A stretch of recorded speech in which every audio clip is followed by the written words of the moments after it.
Good morning, game developers. What's up? I'm Indy, and welcome to day one of the Indie Game Business September conference. Our very first special guest here is Thomas Shiva, and he's talking about Africans telling their own stories through games from Africa by Africans. This is going to be interesting. Take it away, Thomas. Thank you, Dan. Thanks very much. And the very first thing I would like to say is that I'm glad to be back here again and to be talking about something that we're both passionate about, which is games and video games, and mostly, especially making games. So we've all known, it's been like a really, really long summer packed full of industry events. And I would like to, again, as in classic fashion, start with a little bit of introduction about myself. My name is Thomas Shiva, founder of Digital Realm Entertainment, and also representing the Africa games industry ecosystem from Rwanda, and also the leader of the Rwanda Game Developer Industry and Association, and also the president of Inter-Africa Org. So aside from that, what else do I do? I'm deeply involved in technology, and I also work very, very integrated into the ecosystem, either in gaming hardware, and also at the same time working with ecosystem enabling for also helping other developers to work on their games, because in Africa the industry is still in its infancy. So here today, what I'm talking about is the diversification of gaming and how to have Africans tell their own stories through games, and then also be the one who tell those stories. What do I mean by that? I'm going to do that through a story of Digital Realm.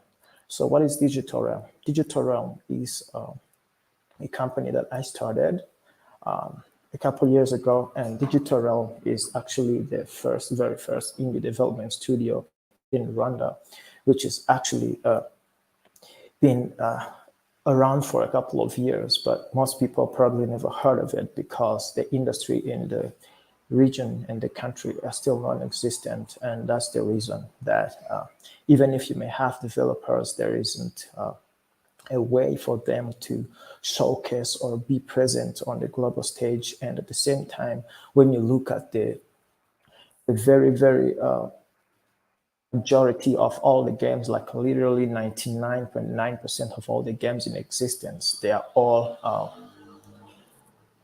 Western oriented, which means you don't have any aspect that depicts African culture, African heritage, African history, African stories into the world of gaming. And that's why Digital Realm was started. As I've been around in the industry for a couple of years. I'm not saying for decades, but at least it's somewhere around. And I've realized that the very same thing, which is why I got into making games. And the reason Digital Realm was created was also to develop African stories in more thrilling ways, to put them out there to the world of gaming, to see, for everyone to see what actually the continent has to offer. When you look at all of the games, all of the personas, the stories that are being told, you realize that the culture aspect is not well diversified enough to the African gamer, to the African user, in a way that they would like to connect themselves to that world. And the reason is you're not going to tell, for example, when you talk about world building, you have an aspect of, for example, language. You see a world where you have a universe of different worlds, and then everyone is speaking English or just any other language. Then it means that Africans, they don't have English natives. Mostly it's literally like a side effect of colonization. And all of those aspects, they add up. And most Africans that I talk to have traveled across for many years and gathering information and doing research, you realize that it is very, very challenging to have people connect to the story you're trying to tell when they don't find themselves in a way that they would like to have a an aspect of culture and emotional connection to those stories. And in Africa, you have hundreds and hundreds of kingdoms and tribes and millions and millions of people over the years who have so many stories to tell. We have so many legends we grew up with, and we also have lots and lots of other materials that could be easily put into games and interactive entertainment, which is why most of the time when you look at the world of entertainment, you look at how Africa is depicted by non-Africans. There's always an aspect of generalization or wrong depiction. Even sometimes they try, but sometimes you can always see that there's something off. So how about when you ask me to tell a story about my home country, I'll know it much better than somebody who just can and just does a research for a few months and then go and write a book. It's very different. So that's why we started it. And we also want the rest of the world to immerse themselves in these new worlds that are created authentically from the people who are actually experience from firsthand. And we want to build those communities through those play experiences, because when you look at the games that people play, they want to play with friends, they want to play with their households and family members and all of that. So in Africa, family is the most important thing. You have people always in villages go together, do things, activities, and in a way so they connect to each other. And when you look at the modern version of gaming, you have the heavy incentivization towards multiplayer online gaming. So you can't have that connection when you have the stories that people don't feel themselves attached to.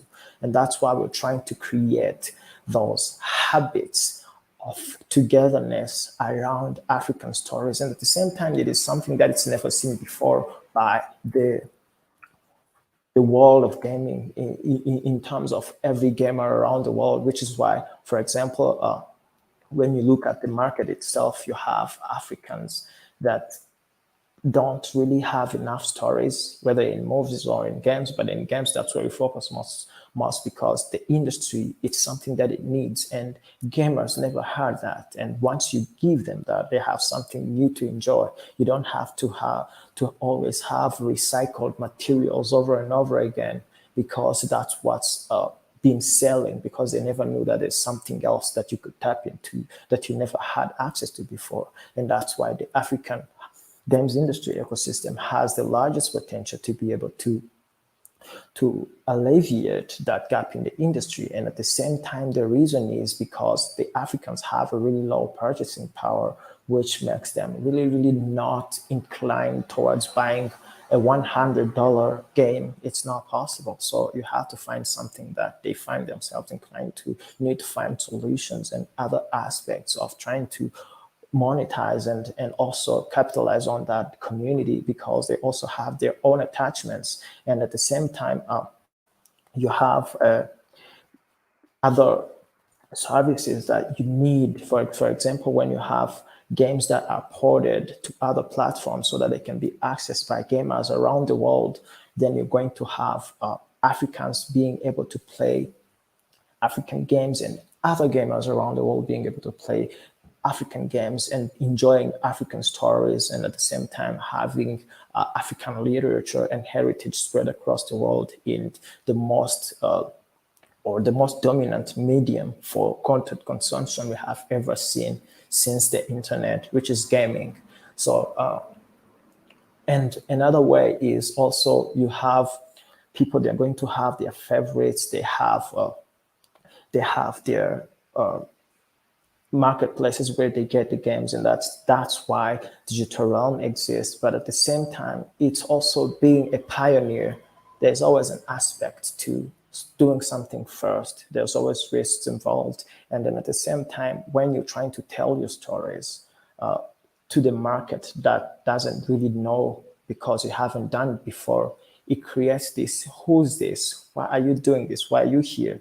Because you're trying to compare to what the industry standards have or have been providing over the years. And because of that, that's why most of African developers are mostly focusing on mobile, because that's where the penetrations is on the African continent. The mobile penetration is getting deeper and deeper into the population, because then it means it's going to be the superior platform of the future where people can access all the games and share all of the games, because it's going to be very, very interesting to see the future where 95% of the continent have access to these devices, and then you can easily deploy those experiences and they can experience them in the way they want. And at the same time, the market itself needs a reform. What do I mean by the reform? It's because the industry footprint, when you look at it, there isn't any cleared path of diversification when it comes to the way stories are told or the worlds that are built. It's always towards well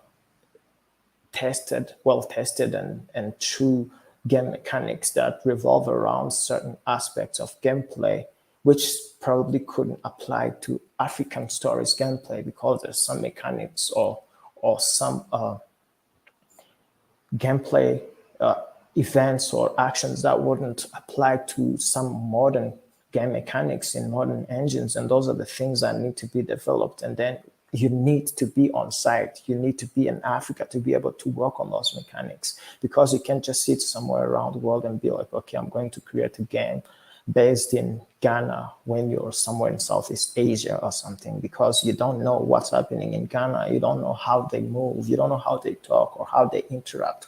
All of those little details that can only be acquired or created when you have firsthand access to that community. And that's why all of the game developers around the continent we think it's the same model that they're trying to use, because African stories in on themselves, they're enough to have that impact of changing the wave of gaming, because there's been a stall in the stories that are being told and everything around, where people always see like, show me something I haven't seen before. And then at the same time, people getting disappointed. And at the same time, we don't want to set the bar that Africa makes crappy games. We want to set a bar that we can create stories, masterpieces that could transcend the tests of time and preserve the heritage into the digital realm. So that's why I actually call it the digital realm, because we want to immortalize the culture, the meta, and everything that makes us like be proud of being part of an African culture, communities. And then at the same time, you gain the trust by the world gaming companies. They come to Africa, and then when they want to create worlds built around African culture, they could work with African gaming companies, African developers, African artists. They create their art and they can make a living out of their art, because the world game companies, they are trying to also reach out to the people who have first-hand access to those aspects. And then through my years trying to teach, before when I was teaching like game design and game mechanics,